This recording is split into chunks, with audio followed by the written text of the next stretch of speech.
The oldest barn in town. അതെ, ഒരുപാട് വർഷം പഴക്കമുള്ളൊരു കട. ഞങ്ങൾ ഓട്ടോവേയിലേക്ക് പോകുന്ന വഴിയിലാണ് ഇങ്ങനൊരു കട ശ്രദ്ധയിൽപ്പെട്ടത്. നമ്മുടെ നാട്ടിലെ ആക്രിക്കട രൂപത്തിലൊരുന്ന് കണ്ടപ്പം ഒന്ന് കയറി നോക്കാനുള്ളൊരു കൗതുകം. അങ്ങനെ ഞങ്ങൾ അകത്തോട്ട് കയറി. വർഷങ്ങൾ പഴക്കമുള്ള സൈൻ ബോർഡ്സ്, കാറിൻ്റെ നമ്പർ പ്ലേറ്റ്സ്, പിന്നെ വഴിവിളക്കുകൾ, ഇങ്ങനെയുള്ള കുറേ കാര്യങ്ങളാണ് അതിനകത്ത് കൂടുതലും ഉണ്ടായിട്ടുണ്ടായിരുന്നത്. അതിനേക്കാളും ഉപരി ഞങ്ങൾക്ക് ഏറ്റവും കൗതുകം തോന്നിയത് ഇതുപോലത്തെയുള്ള മണി ലെൻഡിങ് മെഷീനുകളും പിന്നെ പഴയ കാലങ്ങളിൽ യൂസ് ചെയ്തുകൊണ്ടിരുന്ന വാദ്യോപകരണങ്ങളും കൂടിയാണ്.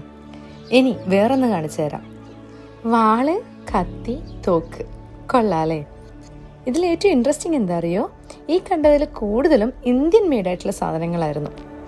പിന്നെ ഒന്ന് കണ്ടതാണ് പഴയ കാലങ്ങളിൽ യൂസ് ചെയ്തുകൊണ്ടിരുന്ന ടെലിഫോൺസ്, പലക കൊണ്ടുണ്ടാക്കിയ ടെലിഫോൺസ്. ഞങ്ങളിങ്ങനെ അത്ഭുതത്തോടെ നോക്കുമായിരുന്നു, ഇതിലെങ്ങനെയാണ് കോൾ ചെയ്തതെന്നുള്ളതൊക്കെ. അപ്പോൾ ഇതൊക്കെ കണ്ടപ്പോൾ നിങ്ങളെയും കൂടി ഒന്ന് കാണിക്കാമെന്ന് വെച്ചു. അപ്പോൾ അത്രയൊക്കെ ഉള്ളൂ. Thank you for watching.